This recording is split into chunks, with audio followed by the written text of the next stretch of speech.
Okay, Bismillahirrahmanirrahim. Today we are going to start a new lecture uh, that is on enzymes, the chemistry of enzymes. तो ये आपकी basic course है तो आपने just basics आपके enzymes की definition और एंजाइम के मोड ऑफ एक्शन और एंजाइम की क्लासिफिकेशन ये आपके मेजर पार्ट हैं इन एंजाइम्स के टॉपिक्स के साथ। आपने एफएससी में बेसिकली काफ़ी चीज़ें इसमें बेसिक्स पढ़ी हुई है। तो एंजाइम्स क्यों रिक्वायर्ड होते हैं? आपने बहुत से बायोकेमिकल रिएक्शन में आप एफएससी में पढ़े होंगे, जैसे ग्लाइकोलिसिस है, क्रेब्स साइकिल है, उनमें एंजाइम्स इन्वॉल्व होते हैं। सो बेसिक एंजाइम जो हैं they are for the biochemical biochemistry biochemical reactions. और बायोकेमिकल रिएक्शंस कहाँ पे होते हैं? लिविंग सेल्स के अंदर। Go though we can use enzymes in the lab, हम लैब में भी एंजाइम्स यूज कर सकते हैं for the reactions, but mainly जो एंजाइम जो हैं they are meant for the biochemical reactions. कि आपके जितने भी लिविंग सेल्स के अंदर बायोकेमिकल रिएक्शन होते हैं उनके लिए एंजाइम्स होते हैं। एक और वर्ड होता है कैटालिस्ट, जो आपने केमिस्ट्री में पढ़ा होगा।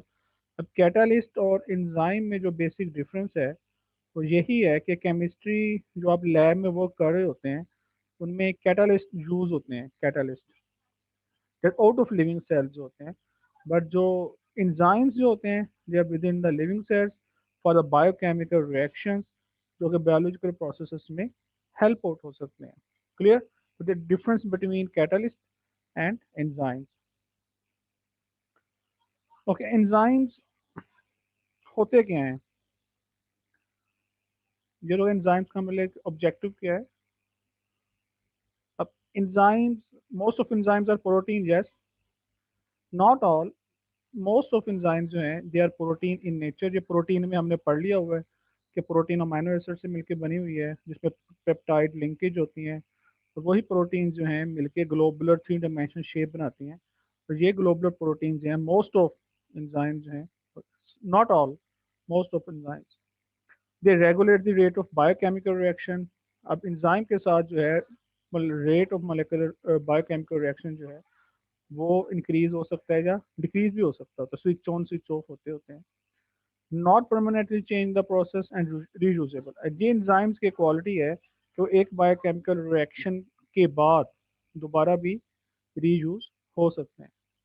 तो enzyme they are most of enzyme protein nature, they regulate the biochemical reaction rate, और इन ये चेंज इनमें कोई नहीं आती है, एक रिएक्शन के बाद दोबारा इनको यूज किया जा सकता है। अब कैटलिस्ट भी यही है, कैटलिस्ट भी दोबारा रीयूज हो सकते हैं मिन्यूट अमाउंट। वो केमिकल रिएक्शन के रेट को इंक्रीज करते हैं, ये बायोकेमिकल रिएक्शन के रेट को इंक्रीज करते हैं। तो both catalyst and enzyme can not be destroyed, they can be reused. चाहे कैटलिस्ट हो, केमिकल रिएक्शन हो, एंजाइम्स हो, बायोकेमिकल रिएक्शन हो, बोथ कैटलिस्ट एंड एंजाइम्स जो हैं they regulate the reaction and can be reused, can not be destroyed itself. So इसका अगर हम एग्जैक्ट डेफिनेशन करें एंजाइम्स की, तो enzymes are biological catalyst catalyzing biochemical reactions of biological system, या biochemical reaction कह लें या chemical reaction of biological system without being destroyed or altered by lowering energy of activation। जब एनर्जी ऑफ एक्टिवेशन क्या होते हैं, जब आगे अभी स्टडी करते हैं, तो इंजाइम्स क्या होते हैं कि बायोलॉजिकल कैटालिस्ट हैं, बायोकेमिकल रिएक्शन के रेट को रेगुलेट करते हैं, कैटालाइज करते हैं, कैटालिसिस करते हैं। वो खुद डिस्ट्रॉय नहीं होते हैं, दोबारा ये रीयूज हो सकते हैं। इस सारे मैकेनिज्म में जो है एंजाइम हो या कैटालिस्ट हो, ये जो रेट ऑफ रिएक्शन इंक्रीज करते हैं mainly by lowering energy of activation. Energy of activation low होगी तो ही रिएक्शन का स्पीड अप होना है, otherwise reaction can't be speed up, otherwise reaction जो है स्पीड अप नहीं हो सकते हैं। क्लियर? दोबारा से थोड़ा समराइज कर लेते हैं। कैटलिस्ट जो होते हैं वो केमिकल रिएक्शन के लिए होते हैं, आउट ऑफ लिविंग सेल होते हैं। एंजाइम्स जो होते हैं बायोकेमिकल रिएक्शन के लिए होते हैं, बायोलॉजिकल सेल्स के लिए होते हैं। ये डिफरेंस है मेन। बोथ क्या करते हैं? Both speed up the reaction, तो रेगुलेट रिएक्शन को इंक्रीज करते हैं, और सिमिलैरिटी जो एक है कि ये डिस्ट्रॉय नहीं होते हैं, इट कैन बी रीयूज। कैसे होते हैं? Bye lowering energy of activation. Energy of activation कैसे लो होती है, जिस ग्राफ में हम देखेंगे एनर्जी ऑफ एक्टिवेशन कैसे लो होती है। ओके, अब रिएक्टेंट्स जो हैं, जब वो एक केमिकल रिएक्शन या बायोकेमिकल रिएक्शन हो रहा होता है, उनको कुछ एनर्जी चाहिए होती है। एज रिएक्शन प्रोग्रेस होता है, they get a maximum energy level, जिस पे उनका जो है मैक्सिमम एनर्जी लेवल पे जाके, जिसे वी मैक्स हम कहते हैं, रेट ऑफ रिएक्शन बढ़ जाता है। तो फिर वो एक उस वी मैक्स से जाके फिर वो आके प्रोडक्ट्स में चेंज होते हैं। ये हाइपरबोलिक सा ग्राफ बनता है जब विदाउट एनी कैटलिस्ट, जब without any enzyme. This is what we call difference between, जैसे किसे हम कहते हैं एनर्जी एक्टिवेशन। जो एनर्जी ऑफ एक्टिवेशन है, जो डिफरेंस है between with enzyme and without enzyme. Enzymes क्या करते हैं इस एनर्जी ऑफ एक्टिवेशन को, कि रिएक्टेंट्स ने एक पॉइंट पे जाना होता है मैक्सिमम के ऊपर, जिसके बाद उन्हें प्रोडक्ट्स में चेंज होना होता है, चाहे वो कैटलिस्ट के साथ हो, एंजाइम के साथ हो, या वो विदाउट हो। उन्हें एक पॉइंट चाहिए होता है, उसके बाद उन्हें प्रोडक्ट में चेंज होना होता है। अगर एंजाइम और कैटलिस्ट नहीं है तो वो पॉइंट जो है, एनर्जी काफ़ी ज़्यादा उसे रिक्वायर्ड होती है, जिसकी वजह से रिएक्शन स्लो होता है। रिएक्शन का स्लो होने की वजह से यही है कि उसे एक पीक जो चाहिए, उसे ज़्यादा एनर्जी चाहिए। अब एंजाइम क्या करते हैं या कैटलिस्ट क्या करते हैं, they lower the energy of activation. वो उस पॉइंट को वो नीचे ले आते हैं, जिसकी वजह से उसको वो रिएक्शन जो है लो एनर्जी के साथ ही वो प्रोडक्ट मिल जाती है, जिसे हम कहते हैं speed up the biochemical reaction. इसलिए हम कहते हैं enzyme do work by lowering energy of activation. Okay, अब एक जो एग्जांपल जो है कि कौन सा एंजाइम है जो कि प्रोटीन नहीं है, या वेरी हॉट टॉपिक होता है सर्वाइवा में पूछने, कि हम ये तो कह देते हैं most of enzymes are protein. तो कौन सा ऐसा एंजाइम जो प्रोटीन नहीं है, विच वी कॉल्ड राइबोजाइम। ये वो एग्जांपल है जो प्रोटीन नहीं है, तो it is R N A, इसे हम कहते हैं R N A enzyme. Ribozyme mean ribonucleic acid enzyme. Enzyme R N A, R N A enzyme और कैटालिटिक आर एन ए। अब ये कैसे सारा मैकेनिज्म होता है, जब हम आगे जब डीएनए आरएनए का पढ़ेंगे मोलेकुलर बायोलॉजी का कोर्स में, तो ज़्यादा हम इसको एक्सप्लेन के साथ पढ़ेंगे। लेकिन आपको इतना थोड़ा सा समझा देते हैं कि जब डीएनए से ट्रांसक्रिप्शन हो रही होती है मैसेंजर आरएनए में, तो पहले तो सारा डीएनए ही प्री मैसेंजर आरएनए जिसे हम कहते हैं, सारा डीएनए जो है वो कोड हो जाता है प्री मैसेंजर आरएनए में। अब इस प्री मैसेंजर आरएनए ने आगे जाके मैसेंजर आरएनए में बनना होता है। इसमें जो प्री मैसेंजर आरएनए जो पूरा कोड होता है और मैसेंजर आरएनए, इनमें जो डिफरेंस है, मतलब वो जो ब्रेकअप, वो चीज़ें जो ब्रेक करनी होती हैं, तोड़ के दोबारा सही मैसेंजर आरएनए बनाना होता है, उसमें राइबोजाइम का रोल होता है। इस कटिंग को हम प्रोसेस को हम कहते हैं स्प्लाइसिंग। डीएनए डीएनए से जब वो ट्रांसक्रिप्शन के बाद कोड बनता है, जब सारा डीएनए कोड हो जाता है इनटू प्री मैसेंजर आरएनए में, कोडिंग रीजन भी होता है, नॉन कोडिंग रीजन भी होता है। अब मैसेंजर आरएनए में जो जाना होता है coding region,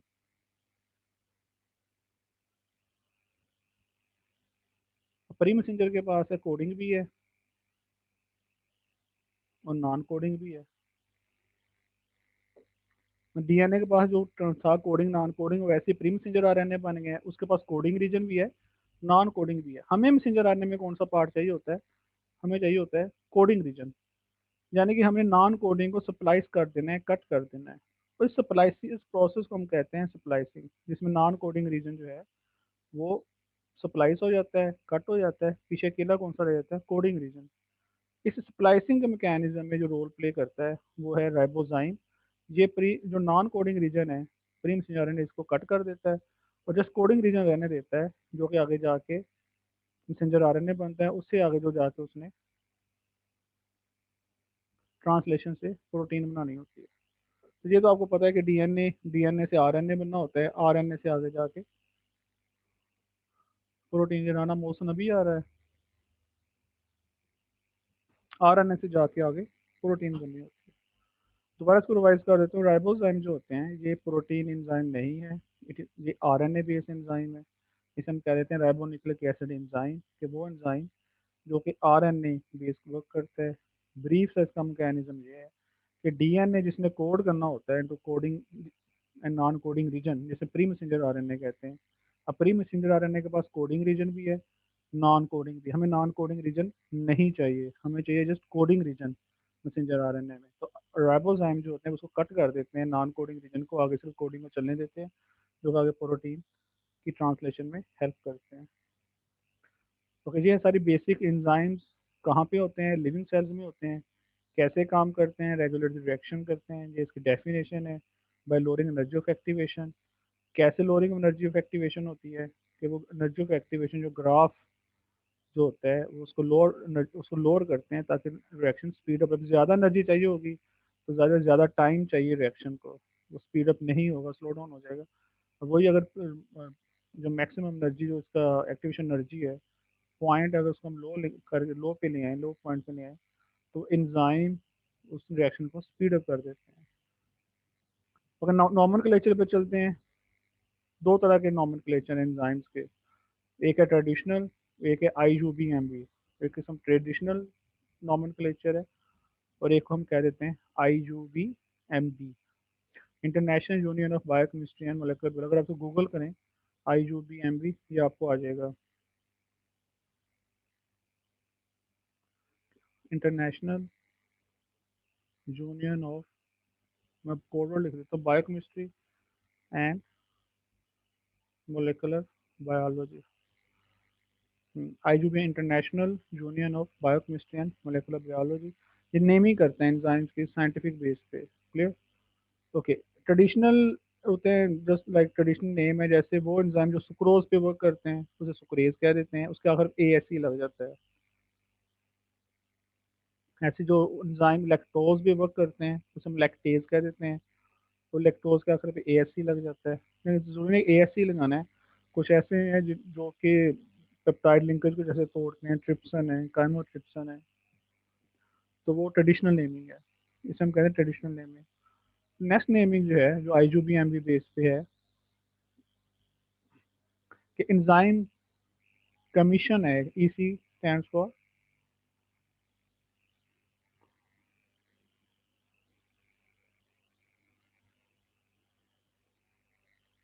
enzyme commission.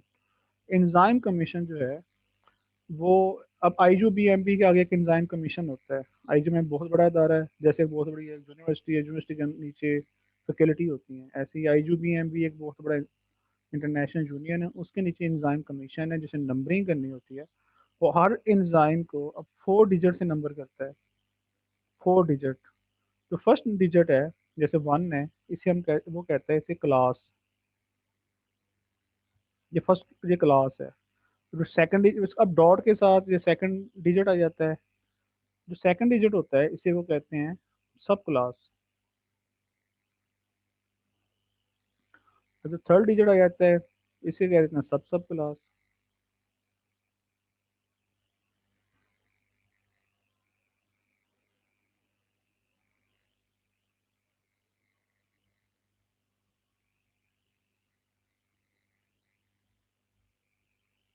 Okay.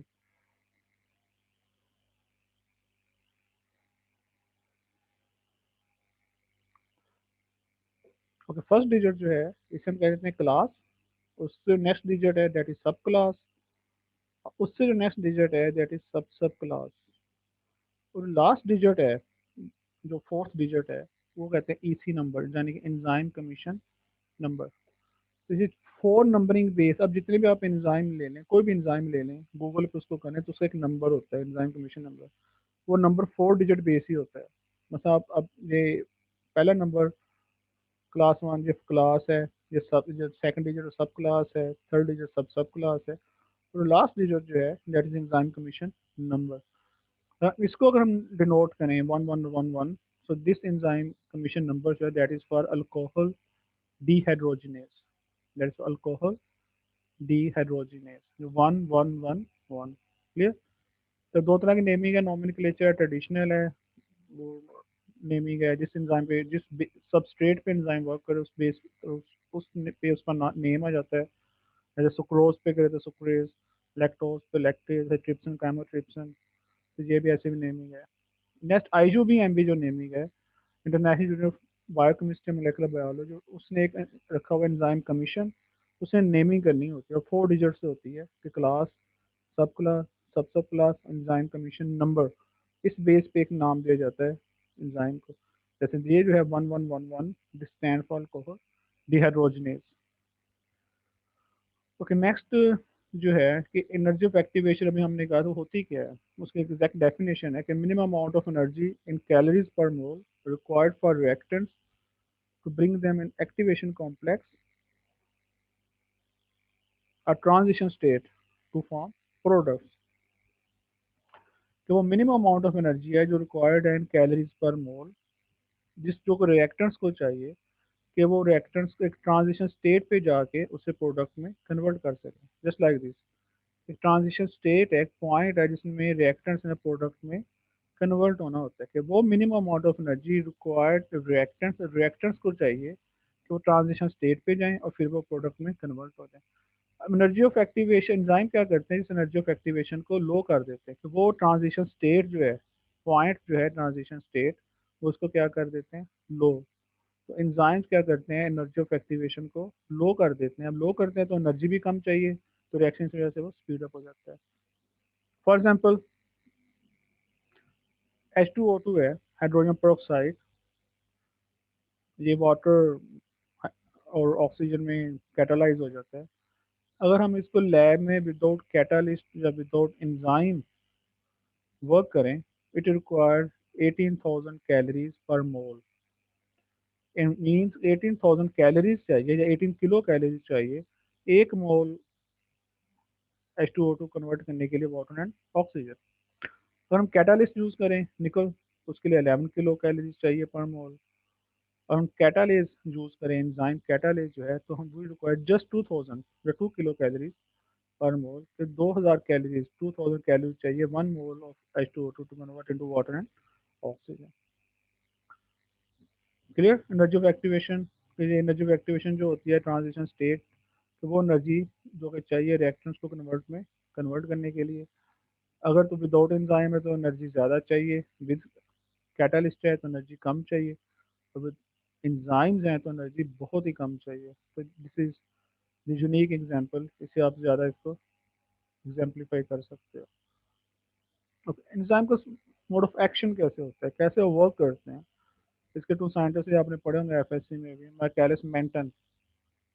इसने एक थ्योरी पेश की थी कि एंजाइम और सबस्ट्रेट मिलके कॉम्प्लेक्स बनाते हैं, जिसे हम कह देते हैं एंजाइम सबस्ट्रेट। जैसे एंजाइम और सबस्ट्रेट, ये एंजाइम की एक्टिव साइट है जिस पे सबस्ट्रेट अटैच होता है, बाइंडिंग होती है, और ये कॉम्प्लेक्स पहले बनेगा एंजाइम सबस्ट्रेट, फिर ये एंजाइम जो है इस सबस्ट्रेट को कन्वर्ट कर देगा into product, and this enzyme can be reused. ये दोबारा एंजाइम उसी सबस्ट्रेट के लिए दोबारा यूज हो सकता है, जिसमें कैल्समेंटन थ्योरी। तो अब लॉक एंड की मॉडल, अब 2 मॉडल है, लॉक एंड की model, induced fit model. Lock and की मॉडल ये कहता है कि सबस्ट्रेट और एंजाइम, इसका एक तो है specificity, both should be specific to each other, कि सबस्ट्रेट और एंजाइम को सब स्पेसिफिक होना चाहिए। फिर दूसरी जो चीज़ है एफिनिटी, कि स्पेसिफिक तो वो क्लोज भी एक दूसरे को, उनमें एफिनिटी भी होनी चाहिए ताकि वो एंजाइम सबस्ट्रेट कॉम्प्लेक्स बन सकें। तो जो पॉइंट जो ज़्यादा यूनिक है इसमें लॉकन की मॉडल में, वो कहता है कि सबस्ट्रेट और एंजाइम दोनों रिजिड हैं, यानी कि उनके स्ट्रक्चर में चेंजिंग नहीं आती है, वो रिजिड स्ट्रक्चर है, वो जैसा स्ट्रक्चर है वैसे ही रहता है। लॉक एंड की का स्ट्रक्चर रिजिड होता है, उसमें चेंजिंग नहीं होती है, वो रिजिड ही रहता है, उसी बेस पे फिर वो लॉक एंड की मॉडल है। तो क्या इसमें बहुत एंजाइम है सबस्ट्रेट, एक तो स्पेसिफिक होने चाहिए, इनमें एफिनिटी होनी चाहिए, और फिर ये इनकी शेप रिजिड है, ये लॉक एंड की मॉडल में।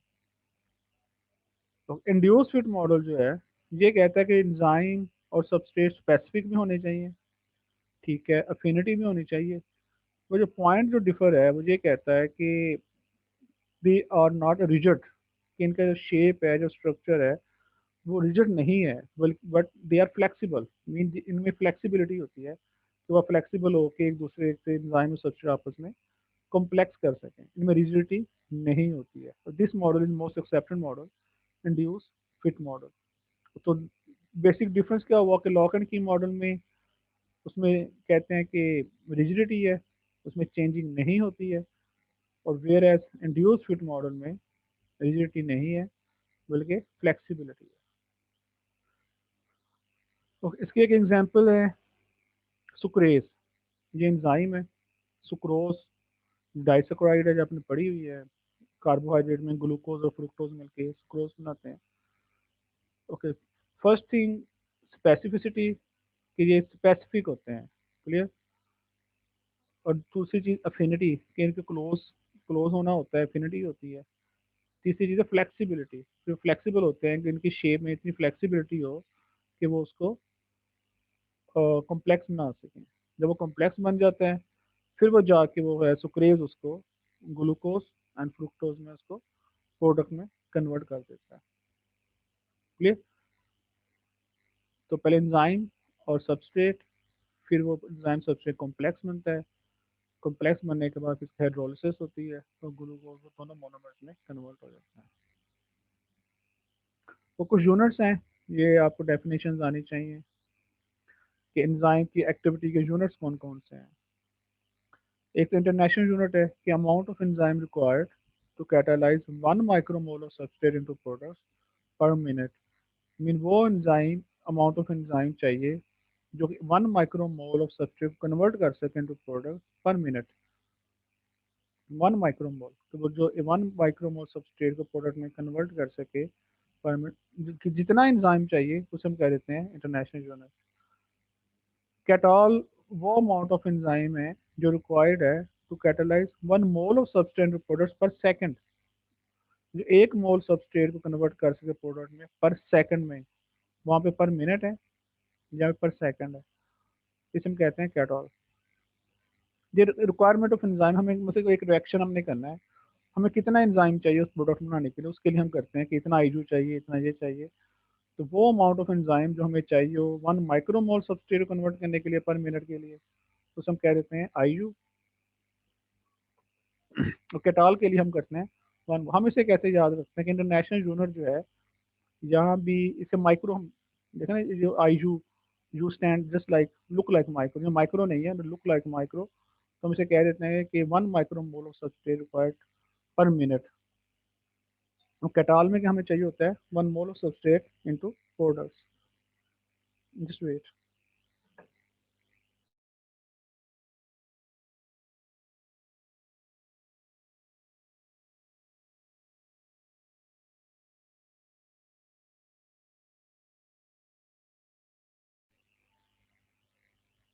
ओके,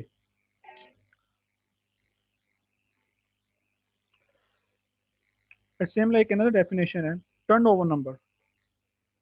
इसमें ये होता है कि number of molecules of substrate converted into product per single enzyme molecule. अब ये तो पता है एंजाइम दोबारा रीयूज कर सकता है, वो बार बार सबस्ट्रेट्स को प्रोडक्ट्स में कन्वर्ट कर सकता है। तो कितने एक एंजाइम मॉलिक्यूल एक स्पेसिफिक कंडीशंस में कितने रिएक्टेंट्स को प्रोडक्ट में कन्वर्ट कर सकता है, उसे हम कहते हैं टर्नओवर नंबर। जैसे कार्बोनिक एनहाइड्राइड है, ये 600,000 इसका टर्न नंबर है पर सेकंड। मीन एक सेकंड में इसकी इतनी कैटालिसिस है कि 600,000 जो है सबस्ट्रेट्स को प्रोडक्ट्स में कन्वर्ट कर सकता है। अब कुछ की ज़्यादा भी है, कुछ भी कम भी है, जैसे लाइजोजाइम है 0.5 है। तो ये होता है कि टर्नओवर नंबर के एंजाइम जो है पर सेकंड कितने मॉलिक्यूल्स ऑफ सबस्ट्रेट प्रोडक्ट में कन्वर्ट कर सके, उसे हम कहते हैं turn over number. Number mean number of substrates into products जो टर्न कर सके। तो एक एंजाइम कितना कर सकता है एक सेकंड में सबस्ट्रेट टू प्रोडक्ट्स, उसे हम कहते हैं टर्न ओवर नंबर। ओके, ये तो हमारे कुछ यूनिट्स थे कि इंटरनेशनल यूनिट क्या होते हैं, कैटॉल क्या होते हैं।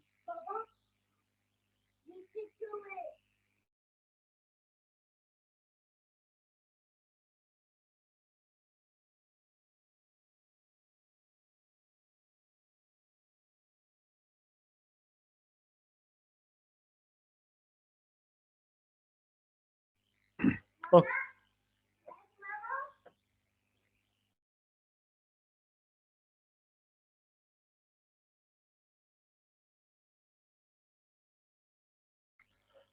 ओके, ये कुछ यूनिट्स हैं, international unit, katal, turnover number. Okay, अब कुछ बेसिक्स हैं एंजाइम्स की जो कॉन्सेप्ट्स की हैं कि होलोजाइम क्या होता है, को फैक्टर क्या होते हैं, को एंजाइम। अच्छा, अब हमें ये तो पता है एंजाइम जो होता है उसकी एक एक्टिव साइट होती है, एक अदर देन एक्टिव साइट होती है। ओके, जो प्रोटीन पार्ट है उसको हम कहते हैं एपोजाइम या एपो एंजाइम। अब जो ओके, अब प्रोटीन पार्ट के पास एक्टिव साइट भी है जहाँ पे सबस्ट्रेट ने अटैच होना होता है। अच्छा, जो अदर देन एक्टिव साइट है वहाँ पे को फैक्टर भी अटैच हो सकता है और वहाँ पे को एंजाइम भी अटैच हो सकता है। फॉर एग्जांपल, अभी आपको बता देते हैं, ये एंजाइम है सुक्रेज, ये इसकी एक्टिव साइट है। अब ये जो सारी प्रोटीन है इसे हम कह देते हैं एपो एंजाइम, एपोजाइम। एक तो ये एक्टिव साइट है जिसके साथ सबस्ट्रेट ने अटैच होना है, एक अदर देन एक्टिव साइट जो एंजाइम की दूसरी साइडों पे होते हैं जहाँ पे को फैक्टर भी अटैच हो सकता है और वहाँ पे को एंजाइम भी अटैच हो सकते हैं। अगर को फैक्टर भी अटैच हुआ हो, को एंजाइम भी अटैच हुआ हो, फिर इस पूरी स्ट्रक्चर को हम कहते हैं होलोजाइम।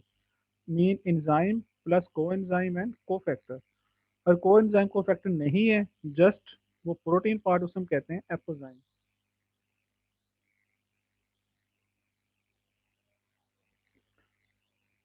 ओके, हम थोड़ा सा ना इसको ब्रेक करते हैं कि वो भी रनिंग आउट ऑफ टाइम हो रहा है। तो दोबारा एक लिंक क्रिएट करता हूँ, फिर हम दोबारा इसको पढ़ते हैं, थोड़ा सा डिस्कस करते हैं। तो थोड़ा सा कवर कर लेते हैं, इसको देखते हैं। ओके, होलोजाइम। होलोजाइम होता है प्रोटीन पार्ट एपोजाइम प्लस को फैक्टर को एंजाइम। अब को फैक्टर क्या होते हैं? को फैक्टर इनऑर्गेनिक आयंस होते हैं जो कि अटैच होते हैं अदर देन एक्टिव साइट। अब को फैक्टर जो इनऑर्गेनिक है, तो को एंजाइम जो होता है वो ऑर्गेनिक होते हैं, जैसे वाइटामिन वगैरह हैं, ये अटैच होते हैं अदर देन एक्टिव साइट पे। ये एक्टिव साइट पे अटैच नहीं होते हैं, एक्टिव साइट पे जो सबस्ट्रेट लगेगा। अच्छा, दोबारा इसको पिक्चर क्लियर कर देता हूँ। फॉर मुझे एंजाइम है, जस्ट प्रोटीन है, इसे हम कहते हैं एपोजाइम। अगर इसकी अदर देन एक्टिव साइट को एंजाइम जो कि ऑर्गेनिक पार्ट है, को फैक्टर जो इनऑर्गेनिक पार्ट है अटैच हो जाए, उस पूरी पिक्चर को हम कहते हैं होलोजाइम। क्लियर? ये को फैक्टर है, ये आप कोई दो तीन एग्जांपल आप याद कर लें। मतलब कॉपर है, ये साइटोक्रोम ऑक्सीडेज। अब बायोकेमिस्ट्री में ये चीज़ें हमको आनी चाहिए, कौन सा को फैक्टर किस एंजाइम के साथ वर्क करता है। पोटाशियम जो है काइनेज के साथ, मैग्नीशियम काइनेज के साथ, निकल यूरेज के साथ, selenium glutathione peroxidase, zinc carbonic anhydrase. तो ये आपको एग्जांपल्स आनी चाहिए कि कौन सा को फैक्टर्स है और किस एंजाइम के साथ वो वर्क करता है।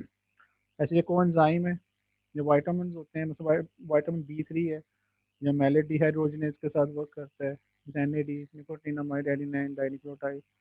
विटामिन बी 1 है, ये पायरुवेट डिहाइड्रोजिनेज कॉम्प्लेक्स। बी 2 भी पायरुवेट डिहाइड्रोजिनेज कॉम्प्लेक्स के साथ वर्क करते हैं। तो कोफैक्टर इनऑर्गेनिक होते हैं, आयंस होते हैं इनऑर्गेनिक। ये एंजाइम उसको कोफैक्टर कहते हैं, और को एंजाइम्स होते हैं ऑर्गेनिक होते हैं, विटामिन हैं, को एंजाइम उसे कहते हैं। ये एक्टिव साइट पे अटैच नहीं होते हैं, कोफैक्टर को enzyme, they bind with other than active site. Active site पे सबस्ट्रेट नहीं अटैच होना होता है। और लास्ट जो हमारा है क्लासिफिकेशन ऑफ एंजाइम्स। ओके, आपने जो हमने पढ़ा था नॉमेनक्लेचर में क्लासेस के ऊपर, कि फर्स्ट क्लास जो है इट इज क्लास, के 4 डिजिट होते हैं, क्लास, सब क्लास, सब क्लास। तो फर्स्ट डिजिट है क्लास, ये हमने पढ़नी है। ये 6 क्लासेस होती हैं, 1 2 3 4 5 6। इसकी नंबरिंग नेमिंग हम चेंज नहीं कर सकते हैं। जैसे क्लास 1 है, तो ये जो फर्स्ट क्लास है आपके कोर्स में यही है फिलहाल, आपको ये 6 क्लासेस आनी चाहिए। इससे पहली जो क्लास है वो है ऑक्सीडोरिडक्टेज, दूसरी जो है ट्रांसफरेज, जो 3 नंबर है hydrolase, 4 number lyase, 5 number isomerase, 6 number ligase. 1 number जो है oxidoreductase, name shows oxidation reduction. Oxido mean oxidation, reductase mean reduction. Okay, ऐसे ट्रांसफरेज जो ट्रांसफर करे ग्रुप्स, एक एटम से दूसरे ग्रुप में ट्रांसफर कर दे। हाइड्रोलेज जिसे हम हाइड्रोलिसिस कहते हैं, जो ब्रेक करता है वाटर को, हाइड्रोलिसिस। अगर ये लाइएज और लाइएज ये भी ब्रेक होता है, लेकिन अगर वो in the presence of water हो, लाइसिस जैसे हम हाइड्रोलिसिस कहते हैं, उसे हम कहते हैं hydrolase. Hydrolysis in the presence of water, in the absence of water हो रही हो, उसे हम कहते हैं लाइएज। आइसोमरेज जो आइसोमर्स होते हैं, वो एंजाइम जो कि एक आइसोमर से दूसरे आइसोमर बना दें, आइसोमरेज हैं। लाइगेज जो होता है, लाइगेज में होता है जोड़ना, ज्वाइंट करना, जो मीन अगर दो रिएक्टेंट से एक प्रोडक्ट बन जाए, तो हम वो एंजाइम को कहते हैं लाइगेज। ओके, ये क्लास वन ऑक्सीडोरेडक्टेज, वो एंजाइम जो ऑक्सीडेशन रिडक्शन में वर्क करें, ऑक्सीडोरेडक्टेज। क्लास टू ट्रांसफरेज, वो एंजाइम जो ट्रांसफर करें एक एटम से, एक रिएक्टर से दूसरे रिएक्टर में ग्रुप्स को, उसे हम कहते हैं ट्रांसफरेज। क्लास थ्री हाइड्रोलेज के वो जो लाइसिस करते हैं द प्रेजेंस ऑफ वाटर, उसे हम कहते हैं हाइड्रोलिसिस। अगर in the absence of water break हो रहे हो, उन एंजाइम को कहते हैं लाइएज। आइसोमरेज वो एंजाइम्स हैं जो एक आइसोमर से दूसरे आइसोमर में कैटालाइज कर रहे होते हैं। लाइगेज होता है जो जोड़ने वाले होते हैं, तो दो रिएक्टेंट्स अगर एक प्रोडक्ट बन रही है, उन एंजाइम्स को हम लाइगेज कहते हैं। अभी आपको आपने एंजाइमोलॉजी का कोर्स पढ़ना है थर्ड फोर्थ सेमेस्टर में, तब ये आपको रिएक्शन, ये दोबारा आप चीज़ें आप बेसिक पढ़ोगे। इस लेवल पे आप इतना कर लो कि ये आप रिएक्शन अभी ना याद करें कि कैसे कैसे हो रहा है, तो जस्ट आप क्लास वन ऑक्सीडोरेडक्टेज, उसकी एग्जांपल आपको आनी चाहिए। जैसे अल्कोहल डिहाइड्रोजिनेज जो है, ये एग्जांपल है ऑक्सीडो और डक्टेज, क्लास वन है। क्लास टू ट्रांसफरेज, इसकी जो एग्जांपल है एलानी ट्रांसएमिनेज, तो आपको पता है क्लास टू ट्रांसफरेज। अब इस पे अगर कहीं भी जैसे एंजाइम कमीशन नंबर पे टू आ जाए, 2.1.1.1, तो हमने फर्स्ट क्लास देखनी है। अगर क्लास टू है, वो इट मीन्स ट्रांसफरेज। और यही क्लास वन आ जाए जहाँ पे पहला digit, it means oxido reductase. वो जो लास्ट स्लाइड है जो है, इसमें जो second last, third class enzyme hydrolase, इसकी एग्जांपल है पेप्टिडेज। इसमें एमिलेज, लाइपेज, सुक्रेज, ये सारे हाइड्रोलिसिस करते हैं। अब कोई भी एग्जांपल कोड कर सकते, जरूरी नहीं यही करनी है, जो आपको इजी लगे वो कर लें। क्लास फोर लाइएज, जैसे पायरोवेट डी कार्बोक्सिलेज, अब ये भी ब्रेक कर रहा है इसको, सी डब्ल्यू जहाँ से CO2 को ब्रेक कर रहा है। तो लेकिन इन दी एब्सेंस ऑफ वाटर, जहाँ पे वाटर ऐड नहीं हो रहा, जहाँ पे वाटर ऐड हो रहा है हाइड्रोलेज है, ये lyase in the absence of water. तो लास्ट स्लाइड में जैसे फिफ्थ क्लास है आइसोमरेज, ऐसे मैलेट आइसोमरेज है, वो मैलेट को फ्यूमारेट, जो आपको ज़्यादा पता है अब आइसोमर्स क्या होते हैं, उसमें एपीमरेजेस भी हैं, आइसोमरेजेस भी हैं। लाइगेज जो को ज्वाइंट करता है, जोड़ता है, जैसे ये पायरोवेट है, कार्बन डाइऑक्साइड मिलकर ऑक्सैलो एसीटेट बनते हैं। तो ये आप, अब आपने ये क्या करना है कि कौन कौन सी क्लासेस हैं, सिक्स, और उनके साथ उनकी एक एक एग्जाम्पल, अभी आप एक एग्जाम्पल करें। रिएक्शन आपने नहीं करना है अभी, जब एंजाइमोलॉजी कोर्स पढ़ेंगे तब आप करेंगे। तो it's all about chemistry of enzymes, उसमें एंजाइम्स क्या होते हैं और अ, कैसे वर्क करते हैं, इसका नॉमेनक्लेचर क्या है, और कैसे नोजो एक्टिवेशन लोअर करते हैं, और उसका मोड ऑफ एक्शन कैसे होता है, कौन सी थ्योरीज हैं, लॉक एंड की मॉडल, इंडोस्मिथ मॉडल, और आईयू क्या होता है, इंटरनेशनल यूनिट्स, कैटॉल क्या होता है, टर्नओवर नंबर क्या होता है, और लास्ट डिफरेंशिएशन होलो एंजाइम क्या है, कैपोजाइम, कोफैक्टर, कोएंजाइम, सारे मिलके क्या बनाते हैं होलोजाइम। कोफैक्टर इनऑर्गेनिक आइंस हैं, कि कौन सा इनऑर्गेनिक आइन किस एंजाइम के साथ मिलकर वर्क करता है, यू शुड नो वेल। और को एंजाइम, ये कौन सा वाइटामिन है वो किस एंजाइम के साथ मिलकर वर्क करता है। एंड द लास्ट जो आपने डिस्कस किया है, that's classification of enzyme. It's all about chemistry of enzyme, इसको पढ़ो, अच्छी तरह समझो। अगर फिर भी आपको इसमें कोई मुश्किल है तो you can ask any question.